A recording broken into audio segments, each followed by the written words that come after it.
Hey, what's going on guys? It's Gio and I'm back for another video on the F30, more specifically the engine build series. This is going to be part 3 in building the N20 B20A, and today this video is going to be focusing on the cylinder head, kind of. So I was supposed to have the cylinder head back by now, or we were shooting to get it back by now, but of course things tend to take longer than expected when it comes to working on cars or doing things that aren't necessarily the easiest to track down, such as finding the valve guides and whatnot for that cylinder head.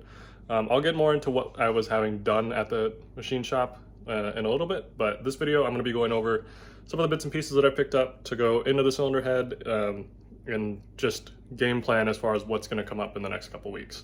So let me flip the camera around and let's get started. All right, so coming to the workbench, we have a few things laid out. There's more stuff that's not even out here. There's all of the components that I didn't have to buy sitting in here. It's like the cams, the camshaft gears, all of the lifters, the cam caps, you name it. Spark plug buckets, oil filter housing, all that stuff sitting in this drawer. It looks like a mess, but trust me, it's not. I know where everything is. Anyhow, coming back to the stuff that's actually on the bench here, we have the camshafts and eccentric shaft. We have the valves that I'm going to be using, and a bunch of the hardware. So as far as things that I'm going to be replacing, you are going to want to get the spark plug bucket metal gaskets. I got all of this stuff off of FCP except for the eccentric shaft bearings and the intake camshaft cap bolts. These are actually reusable, so I'm going to reuse them. As far as everything else, like you can see here, I have everything labeled, like the intermediate rocker retainers I have right here, the Vanos spring bolts, the variable valve, like eccentric shaft mounting bolts, the exhaust camshaft cap hardware, intake and exhaust manifold studs. These I didn't really have to replace. I could have just transferred them over, but I've stripped out these Torx heads trying to pull them out so many times in the past that I am just going to get new ones and not have to worry about it. Coming along over to the eccentric shaft bearings. If you didn't know, on these cars, the eccentric shaft controls your idle, but also inside of there, underneath their caps, they have bearings. So the bearing itself looks like this. So looking at it, it is just a needle bearing, and this one, of course, is dirty because it's been sitting out and it's been in the car. These usually are more of like cream color, and after they get run, they end up looking like this. Now, I probably could have reused these, but with the extent of going into everything, I decided to just go ahead and get a new set because they were, honestly, they were $16 a piece, so that was more than fine with me. As far as the rest of this, nothing too exciting. It is just hardware. But coming over to the valves, we have here a set of Ferrea intake valves. Now, the reasoning for going with those and not doing the exhaust at the same time is, for one, my exhaust valves weren't bent, and second, I have two intake valves that were bent. I have the two bad intake valves, and they weren't super bad, like to where you could tell it by eye, but you can kind of see here if I pull it off to the side here, and we are looking at the base of it. You can see the one shiny bit that's left as opposed to the rest of it that's nice and ground down. So we actually couldn't get that out. Or we probably could have, but it's just farther than they were really comfortable with wanting to take it to where it's going to still be true to size. So as far as coming over to here, we have all of the Ferrea valves, and I actually opened one up just because I was curious on the difference between them. And these are a stainless valve. And they are very close to what the OE valves look like. So looking at them, of course, they're going to be the same height and all of that and have the same triple lock grooves because I didn't want to get new retainers. But it's when you get down to the base where it's different. You can see here that they don't have the same taper. The Ferreas come down a lot farther and don't have nearly as much of a dome-shaped taper. And from what I can assume, that is going to be to increase flow into the actual chamber, because you're not having to go past this. This is more space that's going to be open to allow air to enter. So it'll be a nice little bonus to have that going for it. That wasn't really my intent with getting these. It was more so to get the stainless valves to hopefully keep them from bending, because these came out of a stock car. So the motor that I got for this car to build was a stock motor that just had the timing chain guides that failed. And those are It never skipped timing, as far as I'm aware, and even pulling it off, everything was still in time, using the locking tool and all of that. So I don't think it skipped timing, and everything looked clean. I didn't see any witness marks on the pistons. You can actually see I cleaned up piston 1 just to see and verify, and there isn't anything in the indentations here or even on the valves themselves to insinuate that. Getting into it, the only other thing I have up here on the table is the camshafts. So if we open one of them up, I believe this is actually the intake side, because it doesn't have a lobe for the high pressure fuel pump. But I've got these all cleaned up and I'm keeping them wrapped up in rags. They are just stained. These are not dirty rags. But you can see here, there's not a ton of wear on them. They are a bit worn, but there's nothing that I can catch by with my nail. And there's nothing that looks overly concerning to me. They all look fairly even. So I don't believe that I'm going to have an issue here. And even inside of the cylinder head itself, looking at the bores for them, none of them were marred up or anything like that. They were all pretty clean. Coming over to this is actually the eccentric shaft, which you can see here is a giant gear, or half of a gear, I guess I should say. And what this does is there is a eccentric shaft motor, which comes into contact with this gear, and as it spins, it will adjust the lobes and the lift of the valves. So when your car is sitting at idle, I believe that your throttle body is actually wide open, and this is what's actually controlling your idle, is what I was trying to mention earlier. But you can see even this is fairly clean. I might go back and clean it up a little bit more, but it's nothing here looks worn. Those bearings that you see actually sit in these areas here, and of course they are also clean. So when you are going to go and install them, these actually are not one piece. These will split open and separate. So when you're putting them on, you will actually carefully, you don't want to overdo this, otherwise you'll snap it in half. You will want to go ahead and separate them and slip them over the area. And then they will lock into place, and on the sides of them, if I grab another one here, you can see that they do have little retainers protruding from here to keep them from walking side to side. Other than that, there is also another bearing cap that sits on here, and that actually will lock or click into place, as some people say. You'll feel it actually engage into the cap and into the cylinder head itself, with the bearing that goes around this. But yeah, I went ahead and I'm just gonna replace them because I didn't want to have to worry about these ones or think about anything being wrong with this. Even looking at the wear on the eccentric shaft itself, where the gear rides, I was checking it out using a pick, and there is no place here where it catches, and it's all very smooth still. Usually what happens is people will go to replace the motor, and a lot of the time, if they don't check the gear on the eccentric shaft, is that it'll get worn out, and then you end up with the situation where it keeps falling into a fault mode and won't actually finish. It won't finish running the initialization cycle for the eccentric shaft module or eccentric shaft control, because it's running into issues with the meshing of the gear to the motor. So coming over to here, finally we have the exhaust camshaft. Again, nothing super exciting here. It is still in good shape. It is all clean. And I did go ahead and I just cleaned everything off and blew out everything with some brake parts cleaner to make sure there was nothing in the actual ports. And I'm going to again before I assemble it, just to make sure that everything is free and that there's nothing that's going to end up in the motor. But it is all clean. There is, again, nothing that I can catch my nail on, and nothing that even looks really concerning to me.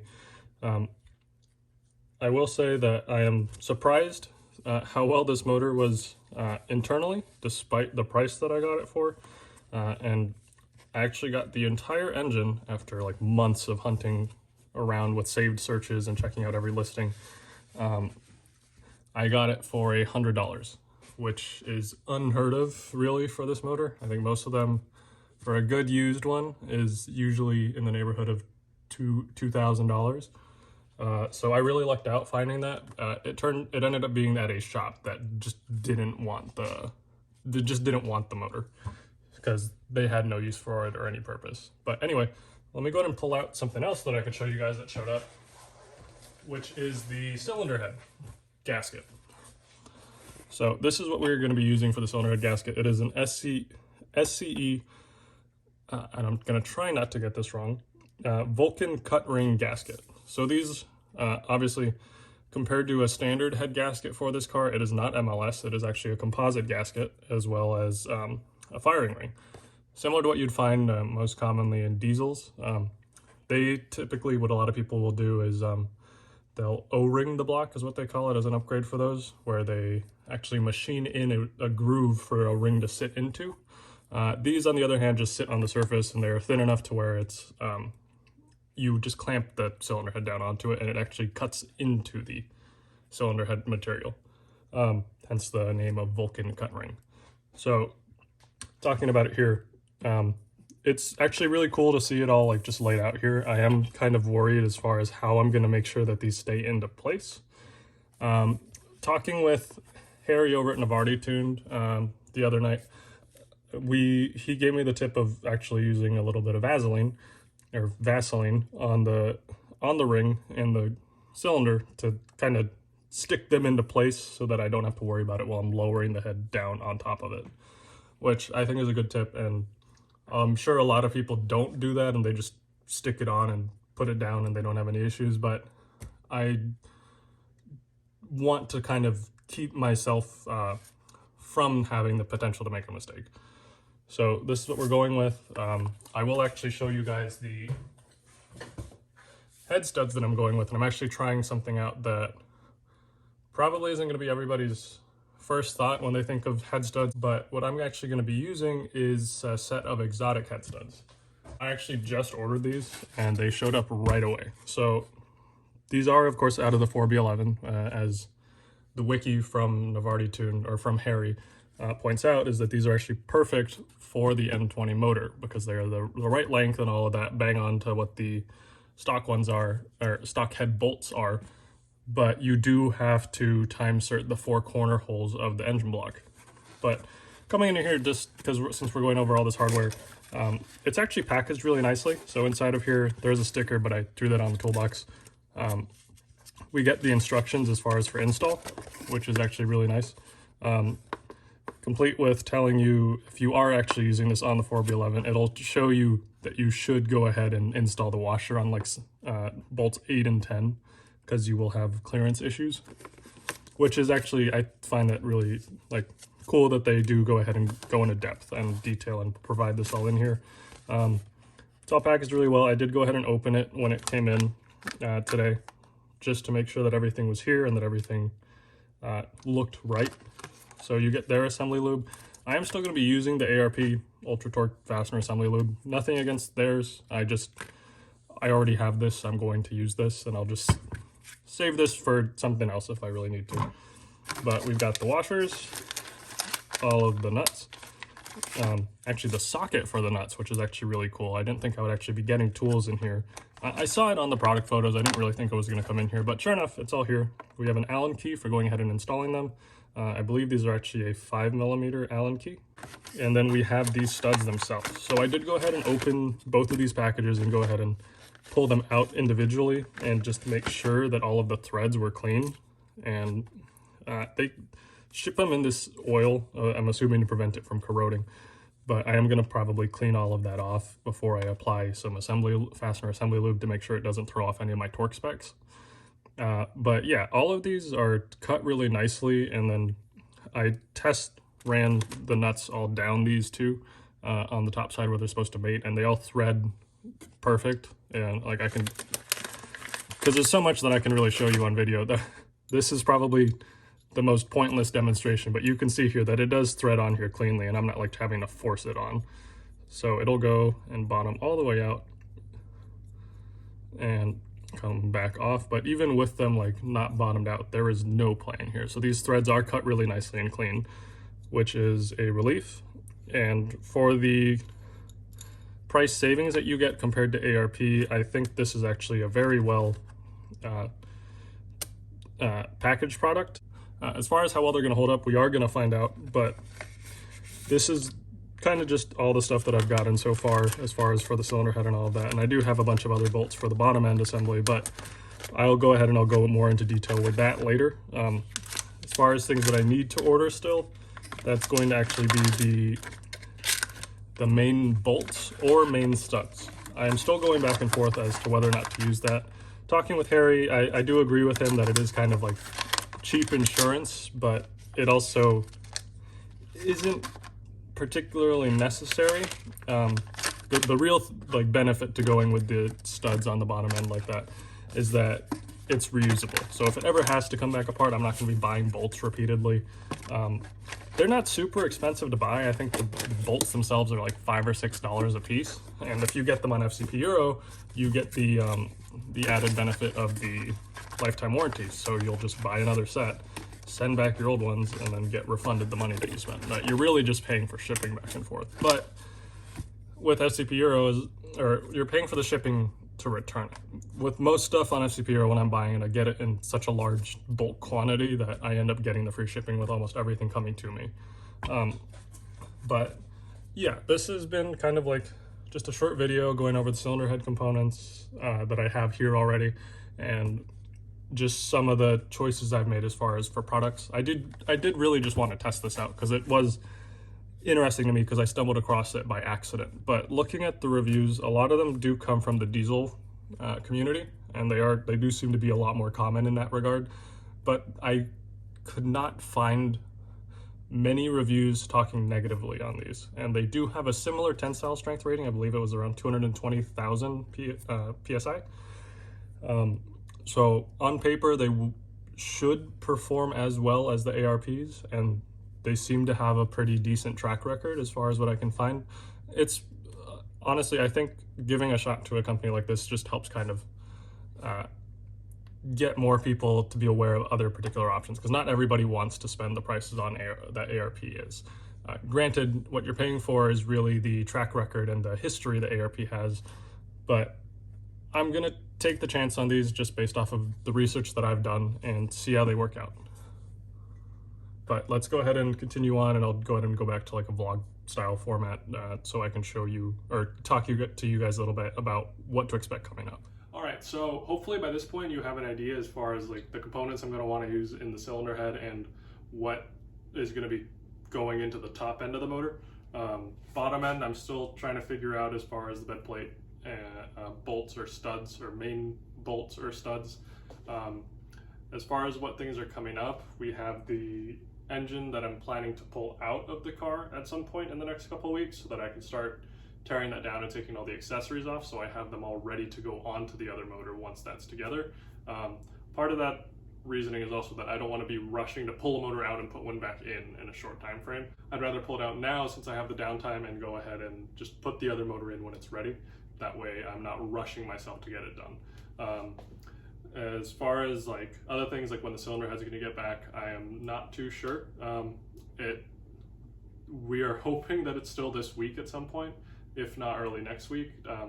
The whole thing with it is that there's just a couple things moving around in the shop, so they just haven't had a chance to get back to it. The only thing that's really left to do is to do the guides and the seats for the valves. Everything else, like milling, surfacing the head and all of that's done. As far as everything that I had done to the cylinder head, I had the surface, I had it milled obviously so that it's true, and then I'm having the guides done, the seats done. I had the exhaust side of the cylinder head ported lightly, more so smoothing it out than anything. I didn't want to go too crazy with that, just to give it a little bit extra flow. And then that's really it. I think the only other thing that I'm having them do is clean it, and that's kind of all. For the most part, this is mostly standard job, except with the exception of the getting the exhaust side ported. So nothing too crazy going on there. I'm just waiting to get it back. But the second that happens, all this stuff is going to be going together. I'm going to be making a longer video so that I have all of the steps as far as what order to put everything in and where everything goes all in one video. So in case anybody happens to be using this for reference, they will get to see and follow along building their own. As far as the torque specs, I'll try to include as many as I can. There's a good possibility that I might go ahead and get through something and not put it into the video. If anything, I'll leave it down below in the description as far as what the torque specs are for each individual component. Whether it's going to be by part number or by part name, I haven't decided yet, but I am planning to include all that info there. That way anybody using this has all the info they need so they can go ahead and tackle it themselves. I'm going to be doing the same thing with the engine block and the final assembly, although you will want to make sure that you are accounting for things that you might be doing differently. So if I end up using the main studs and you're using the main bolts, you'll want to make sure that you follow the according torque spec and don't just follow whatever I'm doing, because they are different as far as how they tighten down. Studs, of course, are to torque, whereas the bolts are usually torque to yield, and they stretch. So that's going to be completely different as far as how they're going to engage. So you want to make sure you get to the yield point or the stopping point for whatever hardware you're using. But yeah, so that's going to really cover it for this video. Coming up, like, I intended this video to be the one where I'm building the cylinder head and putting it all together, but clearly that's not what happened. I'm gonna try and keep putting out a video every week just to either give you guys an update or follow up on things so that I can go ahead and just keep everything moving. I don't really want to sit still when it comes to this. I want to keep making progress forward and keep putting out content for you guys. The only other thing that's really left for me to do is get everything back, clearance the block for the rods, and get the cylinder head back and get that assembled, and then I can begin final assembly. Because everything else I already have in motion to get done. I have parts that are still on the way that are expected to get here within the next week or two. I have the oil pan already getting welded up, and that's going to have the baffle put into it, and I'll show you that once it's all together so that you can see exactly what the baffle looks like in there. And everything else is already in motion. I just have to go ahead and keep making progress and keep going forward with it. I just don't want to run out of steam at the end and just like sit and not upload anything for a few weeks just because I'm waiting for stuff to arrive. I'd rather, if anything, like, even if you guys have questions and you want to leave them in the comment section, I'll go ahead and I can make a video dedicated just to answering those questions or trying to fill in what information that I can, because I am not an expert at this. I've been researching this for probably like a year and a half, but I haven't done anything up until this point. So some things that I may know as far as like knowledge off the top of my head may not come to reality in practice. So anything that I can answer, I will go ahead and give feedback on, or like leave my comments on it. But the other thing to keep in mind is I am not an engine builder. I am more a mechanic than anything, or an engine technician than anything. So yes, I do know how to put all these parts together. I do not know super in-depth how they will necessarily work together, other than things that I've asked other engine builders or found doing my own research online. So take some of it with a grain of salt.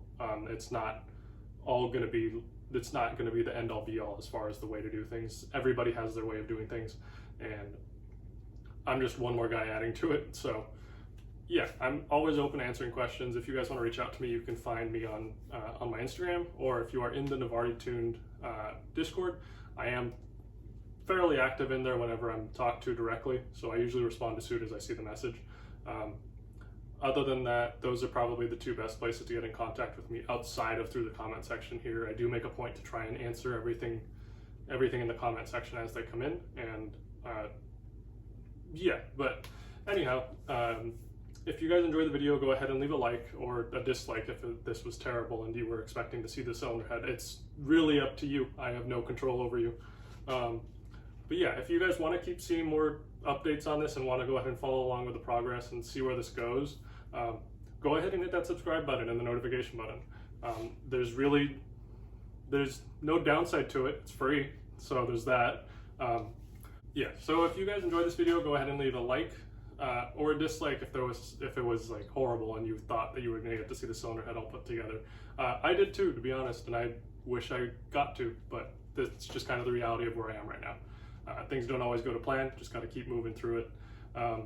As far as anything else that you guys might have, like comments, questions, concerns, you guys can leave them in the comment section below or reach out to me on Instagram or on the Discord for the Novarti Tune, on the Novarti Tune Discord server.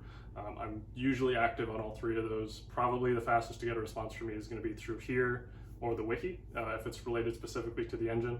But if you guys want to kind of see some like ahead of schedule postings about any of the parts that I'm getting as they come in, you're going to want to follow me on Instagram. That's usually where I'll post it first. I don't really post like spoiler type content onto the YouTube channel, because that's going to be kind of defeats the purpose of me making the dedicated video to it. But it'll usually end up on an Instagram story or an Instagram post thanking the companies that are sending out parts. But yeah, so I will catch you guys in the next video. I'll see you guys next week, and I hope you all have a good day. Thanks.